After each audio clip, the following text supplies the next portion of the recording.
Here's the situation most move-up buyers in Calgary are in. You own a home, you want to move, and maybe you need more space, or maybe the neighborhood just doesn't fit your life anymore. Maybe you've just outgrown it, but you've got one problem. You can't buy the next place without selling this one, and you can't sell this one without knowing where you're going. So what comes first? In this video, I'm gonna walk you through exactly how a simultaneous buy-sell works, the 2 risks people are afraid of, the 3 strategies that actually work in Calgary right now, and how I just navigated this for clients who pulled it off with both possessions landing on the same day. I'm David, I'm a realtor in Calgary with CIR Realty. I recently closed a simultaneous buy-sell for clients who sold in the Southeast and bought in the Southwest. Both possessions came up on the same day, no gap, no bridge financing, and no scrambling. And that didn't happen by accident, it took a deliberate strategy from the start. And I wanna walk you through exactly what that looked like because it's the same situation a lot of people in Calgary are navigating right now. So let's start with the 2 things that scare people the most. The first is buying before you sell. You find the right place, you make an offer, it gets accepted, but your current home hasn't sold yet. Now you're potentially carrying 2 mortgages if your sale drags or falls through, and that's a serious financial problem. The second fear is the opposite. You sell first. Your home sells fast, faster than you expected, and now you've got a possession date coming up and nowhere to go. You're doing showings under pressure, every house you walk through, the clock is already running, and if nothing fits, you're looking at a short-term rental, staying with family, or an extended hotel stay while you keep searching. Neither of those fears is irrational, and both are real scenarios. But here's what I tell you if you're my client.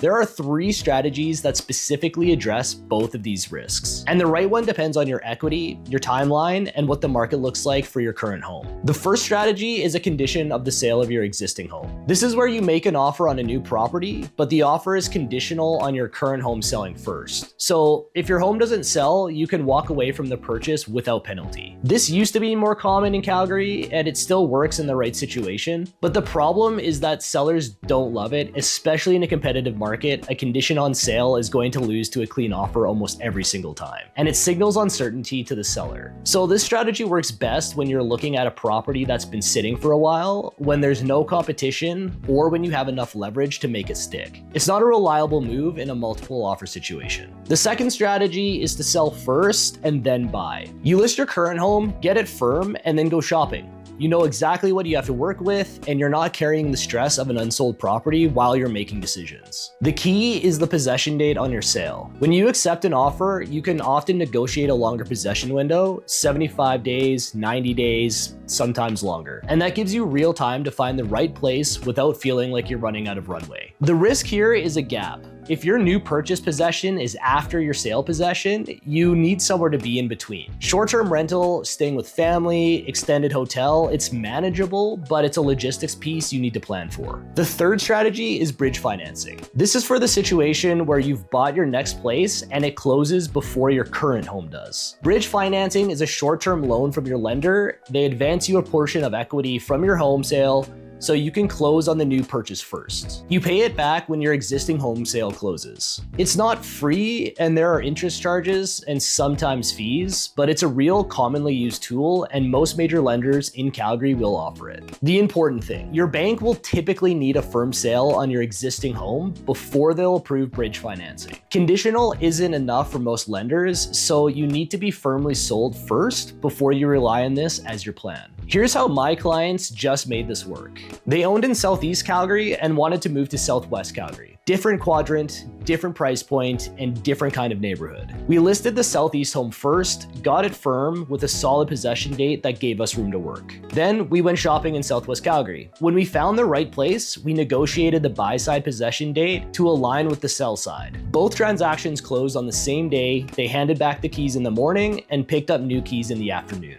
No gap, no bridge financing needed, and no period carrying both properties. That kind of alignment doesn't always fall directly into place perfectly, and sometimes there's a short gap and bridge financing covers it. Sometimes the timing means a couple of weeks in a rental, but when you're working with a clear strategy from the start and paying attention to the dates on both sides throughout the process, a seamless handoff is very achievable. So which strategy fits your situation? 3 questions to think about. First, how much equity do you have? If your equity is strong, bridge financing is a real safety net if the timing doesn't align perfectly. If it's tighter, selling first and controlling your timeline is the safer play. And second, what does the market look like for your current home? If you're in a community where your homes are moving quickly, you have more flexibility. If it's softer, start with the sale. And third, how much overlap can you handle? Some people are fine with a 2-week gap and a short-term rental, and others want the keys to line up on the same day. That preference should shape how you approach the timing from the start. And honestly, this is the kind of conversation worth having before you list or making any moves. 30 minutes at the beginning saves a lot of stress later. So if you're thinking about moving up in Calgary and want an honest read on what your situation looks like, my DMs are always open, and Instagram is the easiest way to reach me. If this was helpful, subscribe. I make videos specifically for Calgary buyers and sellers, and I try to make them actually useful.